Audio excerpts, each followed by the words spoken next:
Remember the QB class of 2022? That's the only time among the past 7 drafts that a QB did not go number 1 overall. This time that year, mock drafts were commonly putting Desmond Ridder, Malik Willis, and Matt Corral in round 1. The NFL made Kenny Pickett the only round 1 quarterback that year, and the only worthwhile guy from that QB class didn't go until round 7. Now, are we about to repeat 2022? Should you just plan to pass on quarterback in your dynasty rookie drafts, even superflex? Or might we find a couple of saviors for QB needy dynasty rosters? Well, let's dig in. An all new Draft Sharks podcast starts right now.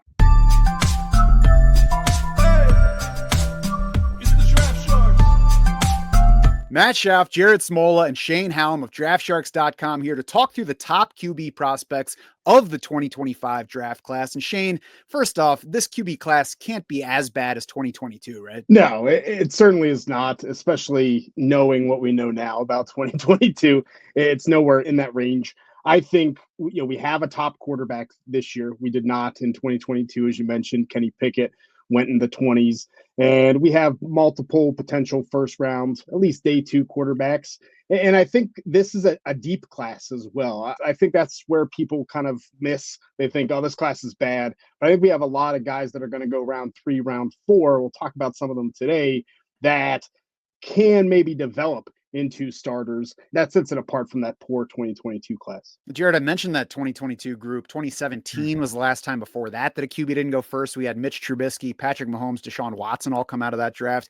I wonder if 2014 is going to turn out to be a comparable year. That was when we had Blake Bortles at 3. We had Johnny Manziel at 22. We had Teddy Bridgewater at 32. We had Derek Carr at 36, Jimmy Garoppolo at 62. So not a great class, but some fantasy value in that. As you have started digging into the prospects and the numbers this year, what's your general feeling on this class of quarterbacks? I spent all morning trying to psych myself up and get excited for this podcast. I'm not sure how well I did. It's tough for me to get excited about this class. I don't see many guys with high floors or high ceilings for fantasy. Like, I think Shane's right. There's some guys that are going to go, round 3, round 4 that probably be solid backups. Maybe, give us a few good spot starts, whatever. But this quarterback class is definitely not one I'd be wanting to invest heavily in as we get into our rookie drafts. I recommend, if you're having trouble getting fired up, that you make yourself sing along with a Rage Against the Machine song. That generally works for me, especially if you're driving a car and the windows are open. Even better if you're actually protesting against something, but just one potential path.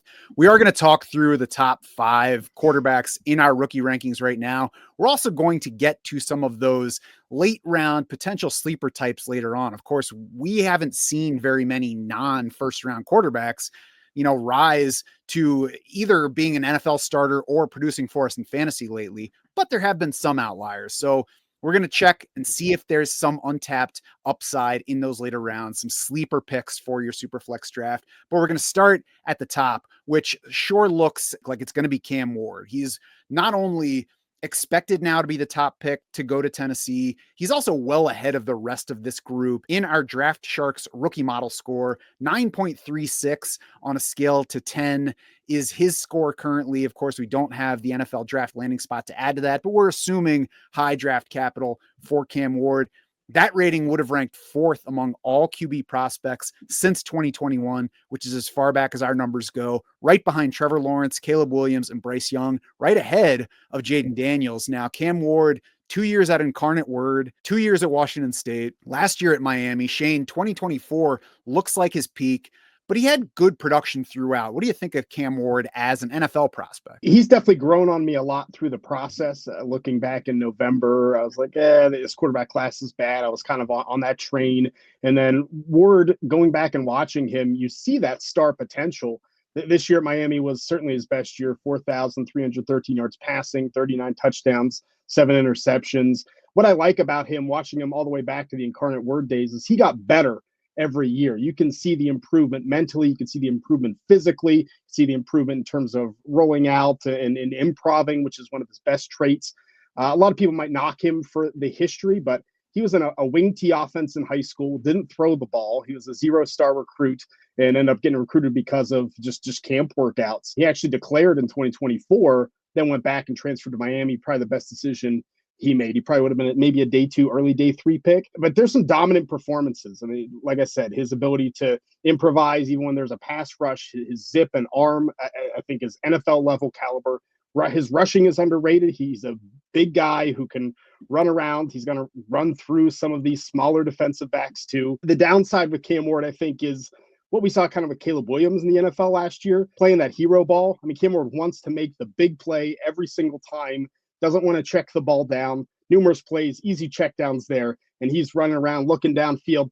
It's like, man, just get it to your guy. Just make the right read, make the right play. So I think you got to settle him down. A lot of people say, hey, he wouldn't have been very good in the 2024 class. I would have put him probably behind Drake May. I think he's a similar prospect in terms of grade to Drake May, because I think he has that superstar potential. So that would have been Caleb Williams, Jaden Daniels, Drake May, and then Cam Ward? Correct. Which would put him ahead of Bo Nix and Michael Penix for you. Yeah, he would have been clearly ahead of them pre-draft process, knowing what we know about Bo Nix now. I think it'd be tough to do, but he would have been there in the pre-draft process ahead of Nix. Jared, where are you at on Cam Ward right now, especially as a fantasy prospect? I at least think there's some like fantasy upside to at least be intrigued by with Cam Ward. Like Shane said, it does seem like he got better each year in college, which you like to see. Then the 2024 season was really strong as a passer. He was second in the nation in PFF passing grade, 67% completion rate for Cam Ward last year on a 9.8 yard average depth of target. So he was throwing downfield, still completing a high percentage of his passes. He was 5th in the country in PFF deep passing grade. 56% of his completions last year went 10 or more yards downfield. That was tops in FBS. Ward did not have a lot of, easy stuff. He was completing passes downfield efficiently. And then, of course, the rushing too, 25.8 rushing yards per game last year. Again, my numbers, I'm not factoring in sacks like NCAAs. This is just, legit rushing yards like we're going to get in the NFL. So close to 26 rushing yards per game for Cam Ward last year. He's a good athlete. He's not like an elite athlete. I think I'm not going to draw any Patrick Mahomes comparisons, but Dane Brugler actually said, talking about Cam Ward's mobility, Brugler said, Mahomes like scrambler, not fast, but runs with savvy and takes yards the defense gives him. I think that's a perfect description of what Ward is. His NFL offense is not going to, I think, design too many runs for him. But when plays break down, like he can definitely pick up first down, score some touchdowns, help us in fantasy with his legs. So I do think for all the reasons Shane mentioned, the floor here is kind of low. Like I think there's higher bust risk with Ward than even, the average number 1 overall pick. But again, I think if he hits because of the arm strength and because of the rushing ability, he can be a, top 12, top 10 type fantasy quarterback for us. Shane, I know that we have Deshaun Watson as the player comp for Cam Ward in the prospect guide. Do you think that maybe sets the bar a little too high for what we should expect rushing yards wise? Is he maybe a Daniel Jones level producer in the NFL? Is there somewhere south of Deshaun Watson, or do you think Deshaun Watson is the upside case for Cam Ward as a fantasy producer? I mean, I think it's the upside case that is if everything hits well and he goes to an offense that says, hey, we're going to use you in some of these quarterback run situations, do some of the scripted stuff and some of the tush push things. I think then maybe Cam Ward has that potential to score those rushing touchdowns like Watson did. But probably a more likely case is a Daniel Jones, where it's going to be not scripted runs, but things break down. Cam Ward can take off. He can make a big run. He can break a tackle. He's going to try to stay on the field. He's not someone that there's contact. I'm always sliding, always stepping out. He has the body type, I think, to be an effective runner. So it's hard to peg. And I think this quarterback class in general, sometimes the rushing is a little harder to peg. Like we knew Jaden Daniels last year is going to run the football. I don't think any of these quarterbacks we know are going to run the football, but have that potential to run the football. One guy that just popped into my head is David Garrard, who was the quarterback for Jacksonville a while ago. I'm just looking up the rushing yardage for his career. Get your head checked, Matt. You got David Garrard popping into your head. That's just the breadth of knowledge that's in there, Jared. I got to flip all the way back in the encyclopedia. So he averaged 20.3 rushing yards per game through his NFL career. When he was starting for the Jags, was in like that 20 to 24 yards per game. Does that seem like a fair range for expecting Cam Ward's rushing? I think so. Yeah. That's kind of where I project him at off the bat, at least. So there you go, Jared. You're welcome for thinking of David Garrard. Cam Ward does not lead our current superflex rookie rankings, and that's abnormal for the top QB in the class, especially when we're talking about somebody who's well ahead of the rest of the quarterback group in those model score ratings, like I mentioned before. So you can probably guess what player is at number 1, but you'll have to check the rankings to see exactly where Cam Ward sits and where the other quarterbacks in this class fall. So check our Dynasty Superflex rookie rankings on DraftSharks.com now.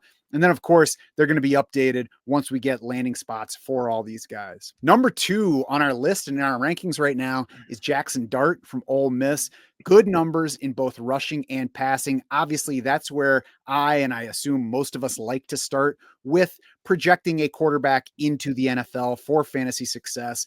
I also like when a guy has a longer record of production. So I like that Jaxson Dart got on the field early. He played some as a true freshman at USC, was decently productive over 6 games there, then spent 3 years starting at Ole Miss, progressed each year through that. Productive runner, over 1,500 yards for his career. He trails only Riley Leonard and Jalen Milroe in yards per game for both his career and for 2024. So I love that aspect of his game. Jared, what do you think of Jaxson Dart? Yeah, the 3 years of solid production are nice to see. And really, the 2024 season was awesome. Nearly 4,300 passing yards for Jaxson Dart last year, 29 touchdowns to just 6 interceptions, 69% completion rate, and an 11.9 yard average depth of target. That was one of the highest in college football last year. Dart did lead the FBS last year in both yards per attempt, 10.8 yards per attempt last year, and adjusted yards per attempt, 11.5. That takes yards per attempt and also factors in touchdowns and interceptions as well. So it was one of the most efficient quarterbacks in college football last year.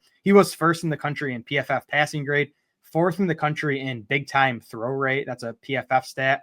And he ran for 648 yards. So awesome passing production. Can run, I think, probably in similar mold to Cam Ward, where he's not going to be an elite rusher at the next level, but can definitely give us 20, 25 rushing yards per game. The other thing about Jaxson Dart too is he doesn't turn 22 until May. He's a year younger than Cam Ward and Shedeur Sanders. So I always like to see that. The combination of experience and still relative youth compared to the other guys maybe gives him a little more room for growth than someone like Cam Ward or Shedeur Sanders. Shane, what do you think from a scouting standpoint? What should we expect from Jaxson Dart? What do you like and dislike? I think his film backs up a lot of the stats that Jared mentioned. The arm strength, the zip on the ball is there. His downfield passing is among the best in this class. I think it's right up there with Cam Ward and his ability to hit spots down the field. He's probably the best two-way quarterback in the draft where you feel like you have that rushing ability. I mean, they had numerous scripted runs, delayed runs for him. He's among the biggest in terms of weight of the quarterbacks, the combine, 223 pounds. So he's kind of a train and really tough to tackle. The issue with Jaxson Dart is the offense at Ole Miss is very odd. We've heard that for years about Lane Kiffin and his offense, a lot of pre-scripted reads for the quarterback based on pre-snap reads. So it would be, hey, they're playing zone, so I know I'm going to throw it to Trey Harris on this slant before the ball's even snapped. And what that leads to is just there's not much progressions. There's not much reading of the defense after the snap. I think there's a lot of things that have to happen for Jaxson Dart between the ears to develop into a starting quarterback, but he has it. His film is interesting because he has some of the worst games that I have seen, worst stretches of games. The second half against Florida, he literally threw the game away. He cost them that game. It was probably one of the worst stretches I've seen from a draftable quarterback. And then you watch the game against Arkansas, 515 yards, 6 touchdowns, maybe among one of the best games I've ever seen from any draftable quarterback. So he has the upside. He has the downside. I think Jaxson Dart probably is the biggest boomer bust of this, but I love the early breakout too. At USC, still kind of a pass-heavy, air raid-ish offense, but a different offense. He was very successful at 18 years old. So I think there's a lot of boxes that he checks that can say Jaxson Dart could be a really good fantasy quarterback. Sounds like there's maybe some Jameis Winston to his game, which I think would intrigue Jared, right? Oh yeah, we love that in fantasy, right? I like the note on, knowing what's weird about his college offense. I think we hear that come up a decent amount for quarterback prospects, and I think it's definitely something to be aware of. I think the guys that we need to worry more about on that front is if a player is not physically up to common NFL standards at quarterback and benefits from that, kooky system to put up big numbers.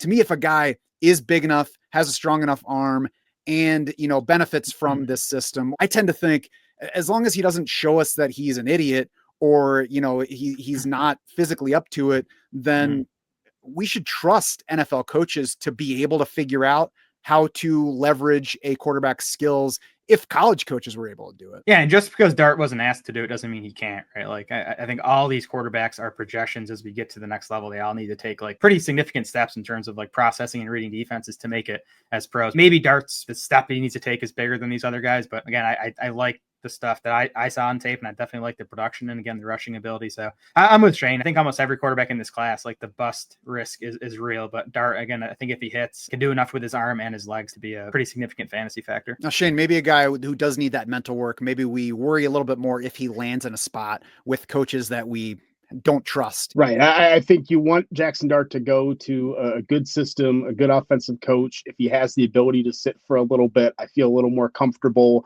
I think if it's someone on your dynasty team that you can draft in a super flex league and be patient with, then I think Jaxson Dart can pay off if he hits that right system and fit. I'm hoping for maybe 4 to 5 weeks of sitting and then him jumping into the lineup based on my best ball shares to this point.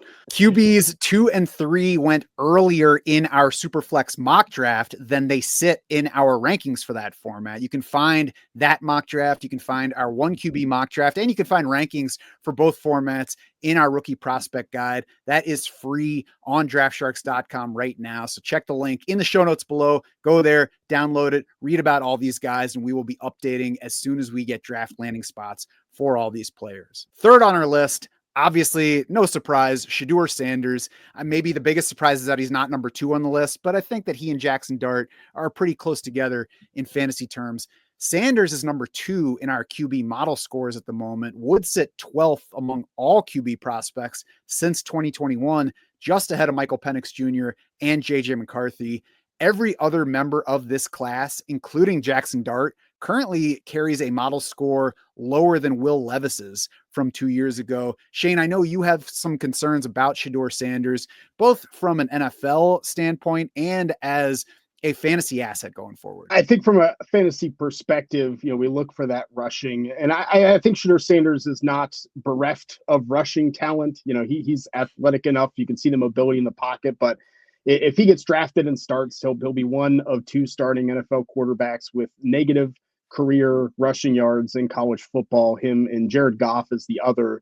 Now, the reason for that for Shedeur Sanders, he was the most sacked quarterback in 2024 in FBS and the most sacked quarterback in 2023 in FBS. Part of that on the poor offensive line in Colorado, that part of that on Shedeur Sanders himself. So I don't think you're going to get scripted runs from him. I don't think we're going to get much rushing from him, but could pick up a scramble here and there. So for fantasy, it means he's got to be a really good passer. And I'm just not convinced that Shedeur Sanders is a really good passer. He has the accuracy, he has ball placement. I think a lot of the things he does between the ears when he's looking downfield in terms of reading progressions and manipulating the safety with his eyes, he can do some advanced things when he's reading before he throws the football. But we saw at the Colorado offense, a lot of passes behind the offensive line, very short. He liked to keep that completion percentage very high. And so when things were covered, you can see Shedeur Sanders gets worried. He starts to drift back in the pocket, holds the ball way too long, and he drifts so far back that the edge rushers just makes it so easy for them to come across the edge. I think that's why he got sacked so much. His arm strength is, I'd say, mediocre. I worry about kind of cover 2 defenses, those 2 deep safety looks that we know defenses like so much in the current NFL. It's going to be really hard to have cover 2 busters with him along the sidelines. So I feel like the fantasy upside is just capped, even if he has a good or great year, kind of like we saw with CJ Stroud as a rookie. It's like that might be the upside of Shedeur Sanders. The downside is if you're not an elite passer having a great season, is he really going to be someone for your fantasy team that can make a difference? And so the question then, maybe the bigger question, is the rushing, at least for fantasy purposes. And, I don't watch much college football at this point because most of my fall is, eaten up by pro football. So I kind of catch up on the college guys at the end of the year. I did see a couple of Colorado games along the way. So then when we're past the season and getting into this stuff to get ready for these shows and our rookie rankings and all that, Jared, I was surprised to see how little rushing yardage there was to Shedeur Sanders. And honestly, I was worried that I was being kind of racist about it. Like, oh, here's a black quarterback. I thought he ran more than that. But you mentioned taking the sack yardage out, adding it back in as we, review these guys and figure out what we can expect from them going forward. And when you do factor that in, because NCAA stats take away sack yards from quarterback rushing yardage, NFL numbers don't. So we should factor that yardage into the totals here in figuring out what to expect. And when you do that, there's a lot more yardage to Shedeur Sanders. He ran for 17 touchdowns in his college career. So clearly he's not running backwards and scoring touchdowns. I mean, that's a safety if you run backwards into the end zone. So he was clearly running forward at times. He has an issue taking sacks, but he can run more than what his numbers say, and maybe a lot more than what his numbers say. I was surprised digging into the numbers earlier this week, just in preparation for the show. You know, if you omit sacks, which is a major problem for Sanders, maybe his biggest problem is all the sacks he took. But if you omit the sacks, he actually averaged 23.5 rushing yards per game last year, 28.5 rushing yards per game over his 2 seasons at Colorado, which is actually more than Cam Ward averaged across his 3 seasons in the FBS. So I'm still with Shane here that I don't think Sanders is going to get to the NFL and we're going to say, this is a guy that's going to score fantasy points for us with his legs. Like, that's not going to be what he does. I don't think he's Jared Goff as a runner. I think he's going to give us a bit more rushing production than that. Somewhere in between a Jared Goff and a David Garrard, I guess, is where I'd put Shedeur Sanders as a rusher. So I have concerns about him as a passer too, though. Like as Shane also said, the 74% completion rate looks nice at first glance, but he came on an 8.1 average target depth. And again, we had Jaxson Dart above 11. Cam Ward was at 9.8. A lot more shorter passes for Shedeur Sanders. Actually, only 24% of his completions the last 2 seasons were on throws over 10 yards down the field. So if my math's right, that's 76% of his completions were on throws, within 10 yards of the line of scrimmage. Now, he's super accurate on that stuff, so that's good. But just, does he have the arm to give us fantasy upside on, some of those bigger plays down the field? I'm not sure about that. And then the sacks are definitely an issue as well. He did play behind a really bad offensive line at Colorado. Last year, Sanders was pressured on 36% of his dropbacks, those 38th highest in the FBS, but he had a 20.1% pressure to sack rate. So 20% of the times he was pressured, it turned into a sack. That ranked 89th among 128 qualifying quarterbacks. So, he was to blame as well for a lot of those sacks. So he's going to have to clean up that. And I think the combination of like the poor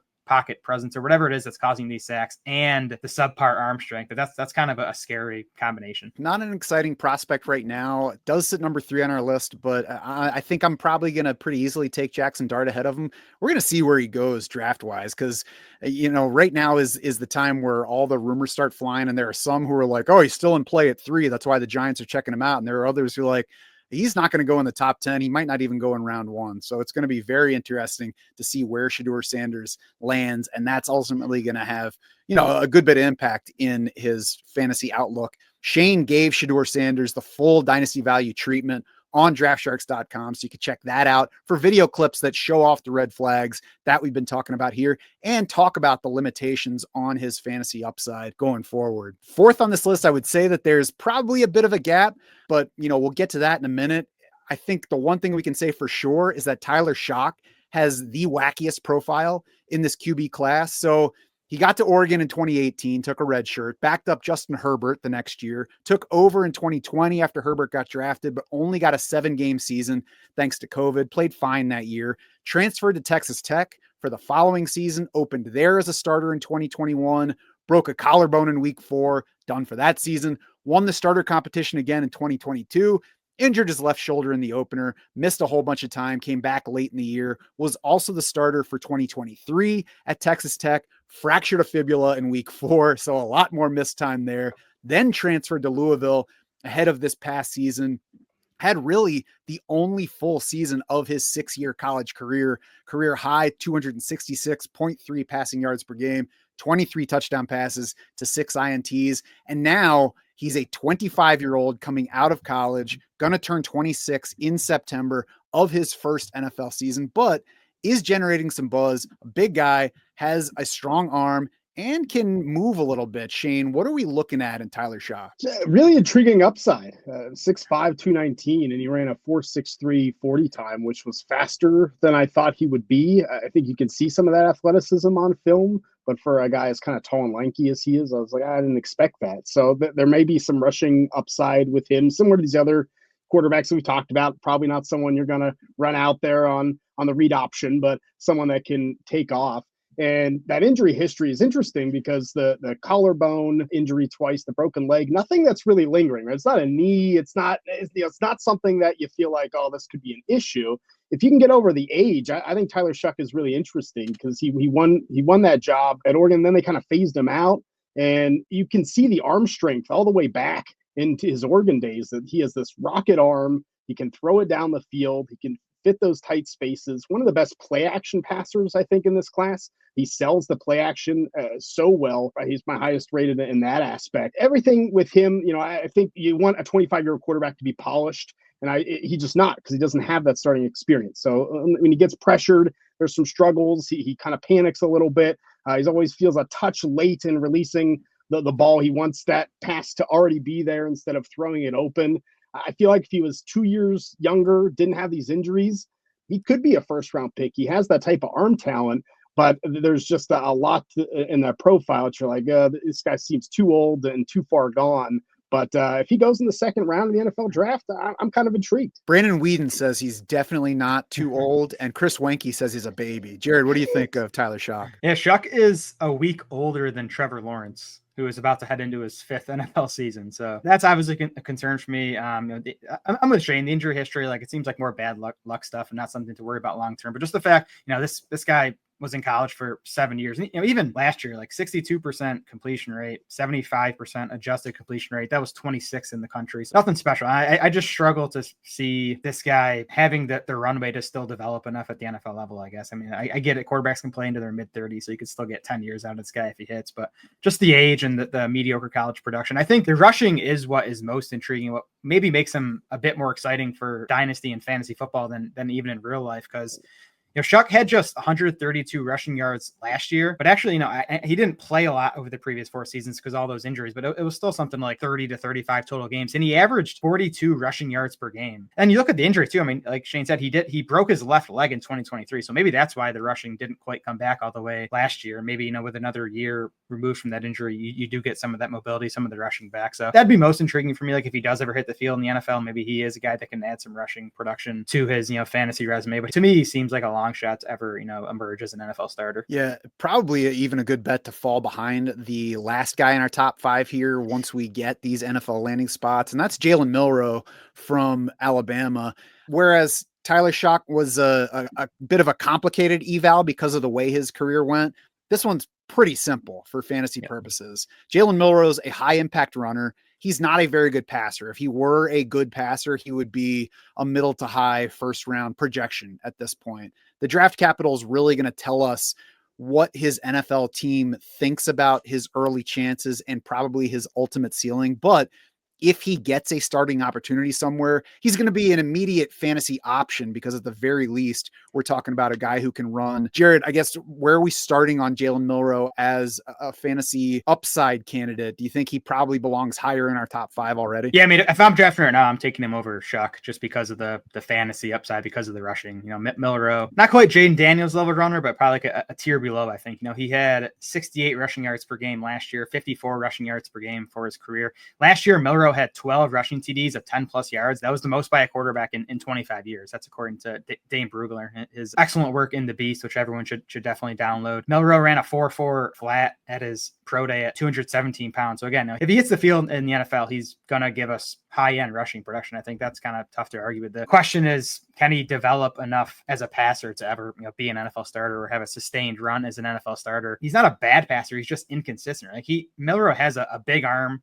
There are definitely throws on his tape where the accuracy is there, especially that he's a good downfield passer. I think it's more the short and intermediate stuff. He has no changeup, right? Everything's just 100 miles per hour, chucking it as hard as he can, trying to fit it into windows and stuff. So he definitely needs development. But again, he's on the younger side. He's no Tyler Shough. He's not 25 years old. So maybe there is, some room for him to develop. I think he's definitely someone who's not going to start for his first year in the NFL, maybe not even his first couple of years in the NFL. But again, it's just the rushing ability. And again, I think the deep passing ability, I think that can't be overlooked either, where if he does hit in the NFL, he's going to provide value as a deep passer as well. So fantasy upside is exciting. The chance we ever see it though, if he's an underdog to ever, be a long-term NFL starter. 2 questions, Shane. Is this just Tyrod Taylor 2.0? And if so, would that even be a bad thing? I hope he's not Tyrod Taylor 2.0. I think maybe there's a little bit more upside there. But we've seen Tyrod Taylor put together some good fantasy performances when he's gotten in there, right? So I think if Jalen Milroe even sticks around, let's say he's not a starter, never develops as a passer, but he sticks around as a backup, ends up backing up Lamar Jackson or something down the line, then he starts a game, there's an injury, he's a top 10 fantasy quarterback. I think his rushing on film is better than Jaden Daniels. I think he's the best pure rushing quarterback we've had since Lamar Jackson. I think Milroe is that good. And if you go back to 2023 at Alabama, his offensive coordinator's Tommy Rees, the new OC for the Cleveland Browns, maybe connecting some dots there potentially. He was much better than this past year with new head coach Kalen DeBoer. Was the system we saw Michael Penix in Washington. I mean, Jalen Milroe should not be in the system that Michael Penix was throwing in. Like, it just was not a good fit for him. As Jared pointed out, some of the downfield passing, because he has the big arm, can work. He knows how to roll out and buy time, but things need to be wide open for him to complete passes. And we saw Milroe against some poor defenses that were just playing zone, and he didn't know how to hit the short and intermediate stuff by any means. So there's a lot of development that needs to happen. So I get it. I think if the draft capital is there, if he's a high second round NFL draft pick, he goes above Tyler Shough, absolutely, I'll take Milroe over Shough. It's going to be interesting to see how NFL teams evaluate Milroe. If these NFL coaches think they can coach anyone up, and I think Milroe is the perfect test case, because if you can coach him up, he has superstar potential. But he's a long way gone from that right now. Shane, how close in like your pre-draft grades, how close is Jalen Milroe to Anthony Richardson? Because I look at the numbers. If you look at either their career numbers or their final season numbers, Jalen Milroe was a better college passer than Anthony Richardson. And Richardson goes 4th overall. And obviously taking Richardson 4th overall was not the right decision, but it's just so funny how he goes 4th overall and Milroe, we're talking about, he's even going to get into round 2 or whatever. Well, I think you mentioned this, Jared, that if Anthony Richardson doesn't happen, maybe Milroe goes higher. I mean, I wasn't a big Anthony Richardson guy. I didn't have a first round grade on him. I have Milroe a step below him because I think Richardson, in some of those limited capacities with the footwork and some of the reading of defenses, I think is a little bit better than Milroe was. But I think similarly, it's just a projection of like big arm, downfield arm. Can we get that change up? Can we turn it into something better? So there's differences there. But it's still just a big projection. So Milroe could be a steal in the second or third round compared to a Richardson at 4. I'd much rather have Milroe in round 2. That is our top 5 at quarterback. Now let's talk some sleepers for anybody who, doesn't want to get one of those top 5 quarterbacks or just misses out in their rookie drafts. Shane, hit me with one outside the top 5 quarterback that you think has some upside that could give us fantasy value down the road. I can't quit Quinn Ewers, the Texas quarterback, 6'2", 195, one of the highest graded college recruits of all time, who went to Ohio State just for the NIL money and then transferred to Texas. When I'm looking at this next tier of quarterbacks, I'm just looking for a quarterback that has maybe starting potential, could develop into that. As Jared and Matt, both of you said at the beginning of the show, probably long shots for any of these guys to become starters. I think Ewers has that ability with the physical arm talent that he has. I mean, he's very inconsistent in college. The highs were very high. Watching him in his second ever game starting in 2022 against Alabama, he ended up getting hurt in that game, but he was ripping them apart and did it again to them in 2024. So some of these big games on the road against Michigan this year, just a brilliant NFL performance, and the lows are barely NFL caliber from Quinn Ewers, where if he gets pressured, it's over. He drops his eyes a ton. He's scared of that pressure coming and is panicking. A lot of technique issues, fumbles too much, throws too many interceptions. But yet, you like the quick release. You like when he's in rhythm and the footwork's there and the eyes are working together, like he has it. So he just kind of shines for me maybe as a sleeper. If everything goes well, gets the NFL coaching, perhaps Quinn Ewers can develop into a starter. Jared, Shane kind of backed into a half homer pick with a guy who started at Ohio State, but he did not go full homer and choose the Ohio State QB that you selected here. Yeah, Will Howard's the guy who, probably a day 3 pick that I at least have a little bit of interest in, and, your superflex dynasty leagues. Maybe he's worth a spot on your taxi squad. Started at Kansas State. Will Howard did, 4 seasons there, kind of underwhelming, nothing special, but then goes to Ohio State last year, starts for the Buckeyes. Really strong season, 73% completion rate, 9.5 yards per attempt, 35 touchdowns, first 10 interceptions. Obviously playing with one of, if not the most talented supporting casts in the country helped big time for Will Howard. But you look at some of the advanced stuff, and he was 9th in the country in PFF passing grade. He was 2nd in the country in deep passing grade, and he was 1st in adjusted completion rate on throws of 20 plus yards. So both those numbers, the deep passing grade from PFF and the adjusted completion rate would say, he was one of the better deep passers in the country last year, at least. And then beyond that, he's 236 pounds, which is a big dude. He ran for 20 and a half rushing yards per game last year. And then even at the combine, 8.8 relative athletic score. So above average athlete for the position. So another guy who, and he did do some designed stuff, designed runs at Ohio State as well. So, again, I'm not sure his NFL team's going to want him to do a ton of that if he ever, gets under center. But I think, he's at least an above average athlete, not a zero as a runner. So again, I think the deep passing and the rushing make Howard at least slightly intriguing as, a later round quarterback prospect.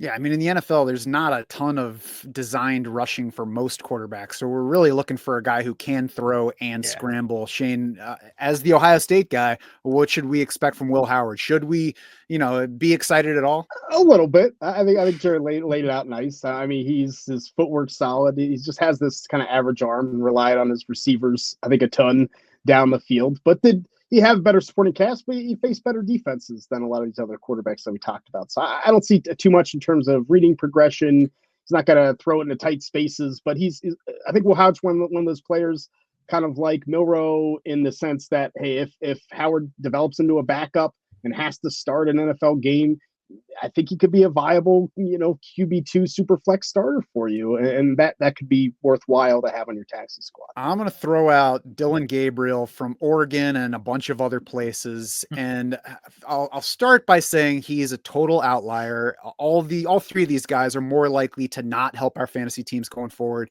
than to help them. That said, there are outliers that emerge.